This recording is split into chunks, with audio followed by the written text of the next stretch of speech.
2018 সালে জাতীয় নির্বাচনে সফলভাবে আওয়ামী লীগকে ক্ষমতায় আনার পুরস্কার হিসেবে সচিব পদমর্যাদার 12 কর্মকর্তার জন্য শত কোটি টাকা ব্যয়ে 14 তলা ভবন নির্মাণের অনুমোদন দেয় তৎকালীন সরকার।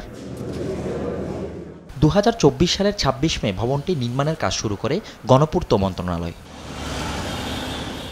ভবনটি বরাদ্দে অনিয়মের অভিযোগ অনুসন্ধানে চলতি বছরের মে মাসে অভিযান চালায় দুদক।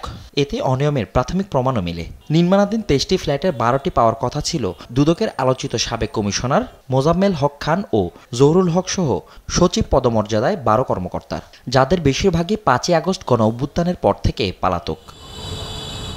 মঙ্গলবার এসব বরাদ্দ বাতিল করে গণপূর্ত মন্ত্রণালয়। এর মাঝে বরাদ্দের অনিয়মের খোঁজে আনুষ্ঠানিক অনুসন্ধান শুরু করে দুদক। তারা বলছে, বরাদ্দ বাতিলের সঙ্গে অনুসন্ধানের কোনো সম্পৃক্ততা নেই। আমরা আজকে মিডিয়াতে দেখেছি যে তাদের ওই ফ্ল্যাট বরাদ্দ বাতিল করা হয়েছে।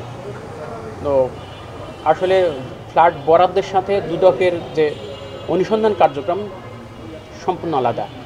কারণ দুদক দেখবে ওই বরাদ্দে কি অনিয়ম হয়েছে এবং কোন ধরনের অনিয়ম হয়েছে, কোনো প্রকার যে প্রকার অনিয়ম হয়েছে অনিয়মগুলো খতিয়ে দুদক অনুসন্ধানের পরবর্তী ব্যবস্থা গ্রহণ করবে। এদিকে 17 কোটি টাকার অবৈধ সম্পদ অর্জনের অভিযোগে খুলনা সিটি কর্পোরেশনের সাবেক মেয়র তালুকদার আব্দুল খালেক ও তার স্ত্রীর বিরুদ্ধে মামলা করেছে দুদক। সাবেক মেয়র খুলনা সিটি কর্পোরেশন এবং বাগেরহাট 3 আসনের সাবেক সংসদ সদস্য হিসাবে পাবলিক সার্ভেন্ট থাকা অবস্থায় অসাধু উপায়ে নিজ নামে জ্ঞাত আয়ের উৎসের সাথে অসঙ্গতিপূর্ণ 15 কোটি 57 লাখ টাকারও বেশি সম্পদ অর্জন করে নিজ মালিকানা ও ভোগ দখলে রাখার অভিযোগে প্রাথমিকভাবে